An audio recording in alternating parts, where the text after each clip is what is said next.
देने वाले ने कोई कमी ना की थी, ये तो मुकद्दर की बात है कि किसे क्या मिला। तो दोस्तों, कई बार क्या होता है कि हम अपनी ज़िंदगी में, अपने रिश्ते में चाहते ना चाहते हुए भी एक ऐसी सिचुएशन का सामना करते हैं, जिसे हम ब्रेकअप कहते हैं। जब हमारा पार्टनर या हमारा साथी हमारी बातों को नहीं समझ पाता या हमारे बीच कुछ मिसअंडरस्टैंडिंग ऐसी होती है, जिसके कारण अब हम एक-दूसरे के साथ आगे रिश्ते को कंटिन्यू नहीं कर सकते और हमारा ब्रेकअप हो जाता है। और इस ब्रेकअप में बहुत दर्द होता है। ये बात आप भी बहुत अच्छी तरीके से समझते हैं और मैं भी बहुत अच्छी तरीके से जानता हूँ। इसीलिए मैं आज आपको ब्रेकअप के दर्द से निकलने के लिए कुछ बातें बता रहा हूँ।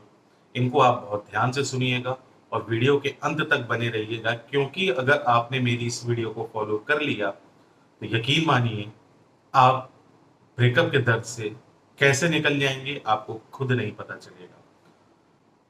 तो एक बात हमेशा याद रखिएगा, जब भी कभी ब्रेकअप जैसी सिचुएशन का सामना हमें करना पड़ता है, तो हमारा जो टाइम है, जो अभी तक हम वहाँ दे रहे थे, वो अब हम कहाँ दें? सबसे पहली समस्या तो हमारे सामने ये आ जाती है कि अब हम उस टाइम को कहाँ दें? और वो टाइम तो हमारा खाली बच रहा है। तो हमें तरह-तरह के गलत विचार मन में आते हैं। मैं लुट गया, बर्बाद हो गया, अब हमारे पास कुछ बचा नहीं, हम क्या करेंगे? लोग हम पे हँसेंगे, अब हम क्या ही कर सकते हैं? ऊपर वाले ने हमारे साथ ही ऐसा क्यों किया? तरह-तरह के सवाल आपके मन में टाइम टू टाइम जनरेट होते रहते हैं और यही सवाल आपको और परेशान कर देते हैं, क्योंकि आप अपने खाली समय को सही तरीके से यूटिलाइज़ ही नहीं कर रहे हैं, उसका सही प्रयोग ही नहीं कर रहे हैं। तो मैं आपको बता दूँ, जब आपके मन में ऐसे विचार आते हैं कि अब हम क्या करें? हमारा क्या होगा? लोग हम पे हँसेंगे, हमें बुरे सपने आते हैं, हमारी ज़िंदगी में ही ऐसा होना था। Sad DP, sad status, sad songs सुनना, लगाना, सोशल मीडिया के माध्यम से सैड डीपी स्टेटस का प्रयोग करते-करते आप एक ऐसी सिचुएशन में पहुँच जाते हैं, जहाँ आप इतने डिप्रेशन में आ जाते हैं कि आपको पता ही नहीं चलता कि आपको अब करना क्या है। आपको ऐसा लगता है जैसे दुनिया सारी मानो खत्म सी हो गई है और अब इस पूरी दुनिया में आपके पास करने के लिए कुछ नहीं बचा है। लेकिन अभी भी आपके पास बहुत कुछ करने को बचा है। क्योंकि जब हम ऐसी सिचुएशन का सामना करते हैं, तो हमारे दिमाग और हमारे दिल से केवल इतनी ही बातें हमें बार-बार याद आती हैं, जो हमें परेशान करती हैं कि हम अपने पार्टनर से कब मिले थे, कहाँ मिले थे, कैसे मिले थे, हमारे बीच क्या-क्या हुआ, और ये सारी बातें आपको बहुत ज़्यादा भ्रमित करती हैं, परेशान करती हैं और आपको दिक्कत होती है। तो आपको मैं कुछ पॉइंट्स बता रहा हूँ, जिनकी सहायता से आप इन सब चीज़ों से बहुत जल्दी निकल सकते हैं और आपको बहुत ज़्यादा मदद मिलेगी कि आप इन सारी चीज़ों को छोड़कर अपनी लाइफ में आगे बढ़ जाएँ और फिर से अपनी ज़िंदगी में ढेर सारी खुशियाँ ले आएँ। याद रखिएगा, मंजिलें वही रहती हैं, सिर्फ़ रास्ते बदलते हैं। तो जब सिर्फ़ रास्ते बदलते हैं और मंजिल वही है, तो आप अपनी उस मंजिल की चिंता करिए, ना कि रास्ते पे कौन मिला था, कौन छूट गया। क्योंकि जाने वाले को जाने का रास्ता दीजिए, अपने प्यार का वास्ता मत दीजिए। क्योंकि अगर आप ऐसा करेंगे, तो सिर्फ़ आप अपनी वैल्यू गिराएँगे और हासिल आपको कुछ भी नहीं होगा। तो अब आपको इस टूटे दिल के दर्द को दूर रखना है और अपनी लाइफ़ को एक सही डायरेक्शन में पॉज़िटिव वे पे आगे बढ़ाना है। चलिए मैं आप सभी को एक स्टोरी सुनाता हूँ। इस स्टोरी को सुनकर आपको बहुत ज़्यादा मोटिवेशन मिलेगा और मैं वादा करता हूँ कि आप अपनी लाइफ़ में आगे ज़रूर बढ़ जाएँगे। एक बार अफ्रीका में एक किसान रहता था। उसके पास ज़मीन थी, पर्याप्त ज़मीन थी और उसमें वो खेती करता था और वो बहुत खुश रहता था, क्योंकि वो जो भी खेती करता था, उससे होने वाली फसल से वो खुश था, इसीलिए खुशहाल था और संतुष्ट था।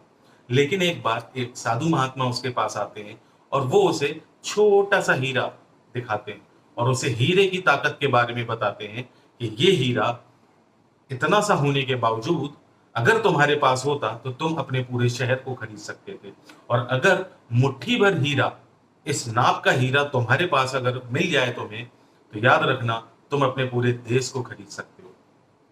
अब चूँकि उस व्यक्ति को अभी तक हीरे के बारे में नहीं मालूम था और उसको हीरे के बारे में साधु महात्मा ने बता दिया, तो अब उसे हीरे की ताकत पता चल गई।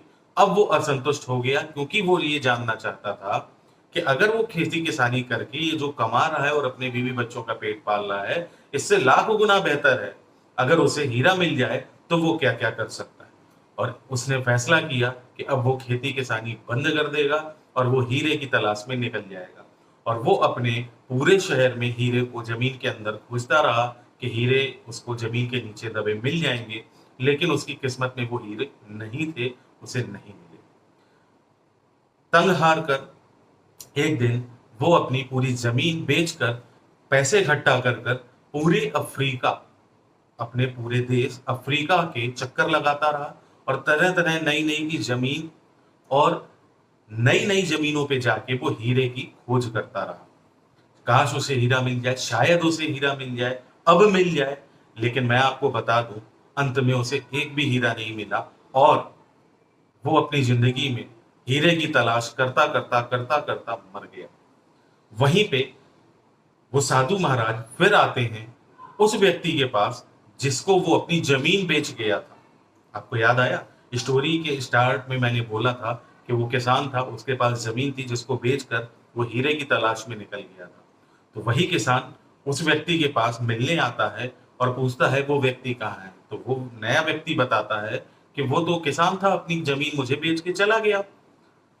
तो साधु महाराज को चूँकि वो आदर सत्कार के लिए उस बैठके में ले जाता है, जो बैठने की जगह होती है और वहाँ पे साधु महाराज जाते हैं और बैठते हैं और देखते हैं कि बहुत सारे छोटे-छोटे चमकदार पत्थर रखे हुए हैं। वो उस व्यक्ति से बोलते हैं कि ये चमकदार पत्थर क्या है? तो कहता है पता नहीं, वो तो मुझे ज़मीन बेच के गया था और वो ज़मीन जो मैंने खरीद ली उससे, उस ज़मीन में तो सब जगह इसी तरह के काँच के टुकड़े पड़े हुए हैं। मुझे ये पसंद थे, तो मैं लाके इसको बैठक में सजा दिया। तब साधु महाराज ने उसको बताया कि ये कांच के टुकड़े और कुछ नहीं, हीरे हैं। और जब साधु महाराज ने उस व्यक्ति के साथ जाके देखा तो उस पूरी जमीन में जो वो किसान बेच गया था, पूरी जमीन में हीरे ही हीरे दबे थे।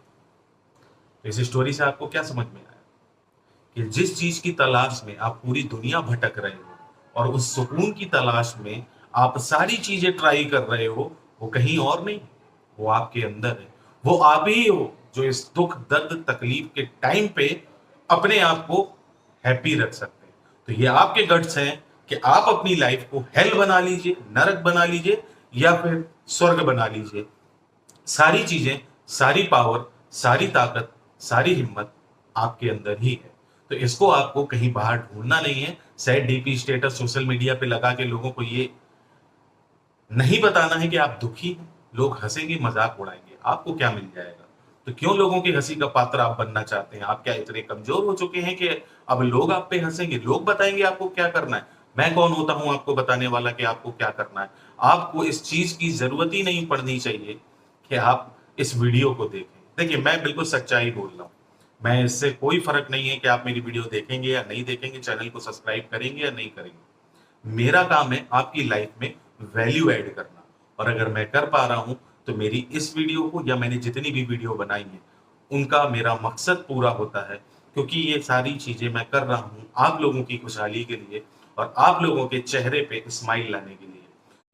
तो इस पूरी जिंदगी में आप ही लोग वो व्यक्ति हो, वो इंसान हो जो खुद को खुश रख सकते हो। आपको इधर-उधर खुशियों को तलाश करने की कोई भी ज़रूरत नहीं है, हरगिज़ ज़रूरत नहीं है। और आप लोग अपने आप में पर्याप्त इतने सक्षम हैं, ऊपर वाले ने आप लोगों को इतना पावर, कैपेसिटी और दिमाग दिया है, हिम्मत दी है, आप उसका सही यूटिलाइज़ेशन करिए। आपको इस ब्रेकअप के दर्द से निकलने में पता ही नहीं चलेगा कि आप कब निकल गए।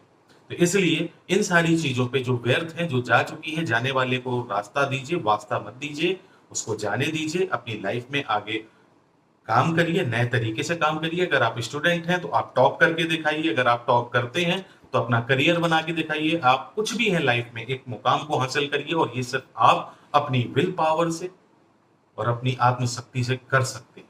और मुझे पूरा यकीन है। देखिए, एक बात की बात आपको और बता दूं, ये वैसे स्टोरी तो नहीं है, ये रियलिटी है। और पानी के जहाज आपने अक्सर नाम सुना होगा, शिप्स, पानी के जहाज। जब उनको पानी में डाला जाता है, चूंकि समुद्र का पानी खारा होता है ना, उसमें नमक बहुत ज्यादा होता है। तो याद रखिएगा कि पानी के शिप्स को, पानी के जहाज को जब उतारा जाता है पानी में, तो उनके पास दो खतरे होते हैं।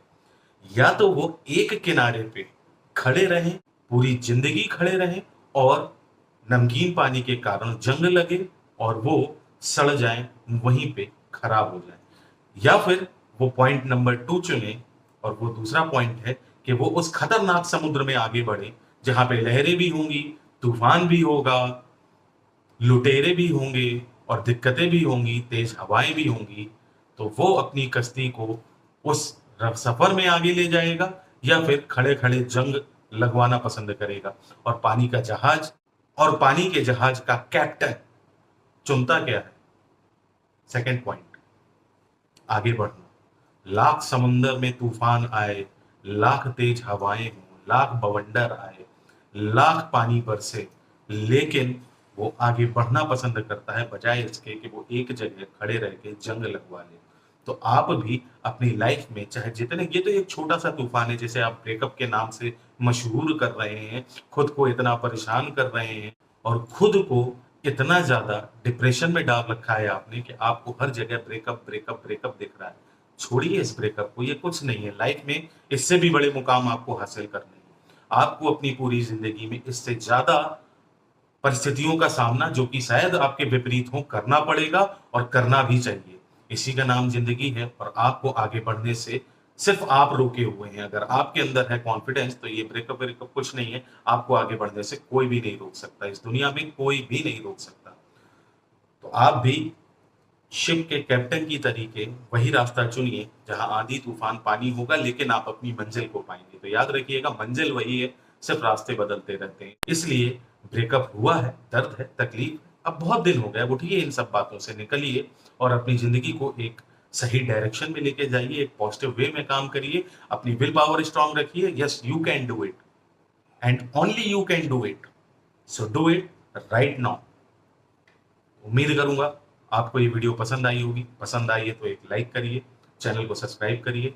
मैं आपसे मिलता रहूंगा इसी तरह की वीडियो के साथ, आपको डेली बेसिस का ऐसा ही कंटेंट दूंगा।